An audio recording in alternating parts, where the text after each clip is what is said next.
selon quelle écriture, puisque nous sommes en tout cas nous sommes la continuité de l'Assemblée des Saints de Jérusalem. Et dans la continuité de l'Assemblée des Saints de Jérusalem, nous sommes fidèles à l'enseignement apostolique. Éphésiens 2:20, vous avez été édifiés sur le fondement des apôtres et des prophètes. C'est la même chose. Ok, maintenant, montrez-moi selon les écritures apostoliques où la femme est pasteur.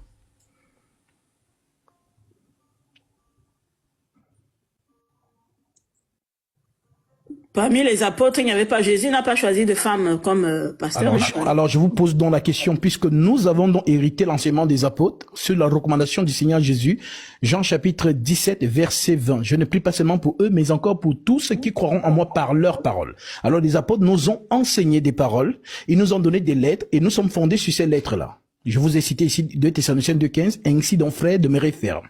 Et retenez les instructions que vous avez reçues, soit par notre parole, soit par notre lettre. Alors, selon les lettres apostoliques, est-ce que vous pouvez nous donner une écriture où la femme est pasteur? Mais, je viens de vous dire que parmi les disciples que le Seigneur avait choisis, il n'y avait pas de femme. Alors pourquoi Mais nous voyons bien dans les Saintes Écritures le rôle de la femme. Par exemple? Voilà. On voit Déborah qui était prophétesse, par exemple. Déborah était dans l'église. Elle était prophétesse. Et Déborah était dans l'église. Mais je vous dis que Déborah était prophétesse. Déborah avait le don de prophétie. Le Seigneur n'a jamais mis les femmes de côté. Hein. S'il vous plaît. Le Seigneur n'a jamais mis les femmes de côté. Il y avait des femmes qui le suivaient aussi. Calmez-vous, allons-y doucement, doucement. Oui. Lorsqu'on parle, vous parlez souvent de Déborah ou de Anne ou de Myriam. Oui. Ces femmes avaient ce qu'on appelait le don de prophétie, qui fait partie des dons dans Romains chapitre 12. Je vais vous lire cela. Romains. Le don de prophétie, je le connais. Ça veut dire, elle travaillait quand même pour Dieu aussi.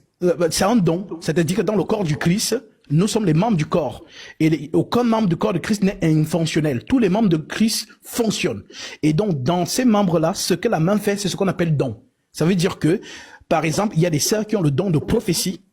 Il y a des frères qui ont le don de prophétie, mais ce n'est pas justement un ministère prophétique, c'est-à-dire dans l'enseignement. Donc, quand tu dis que tu as le don de prophétie, tu veux parler de quoi? De Nombre chapitre 12, verset 5.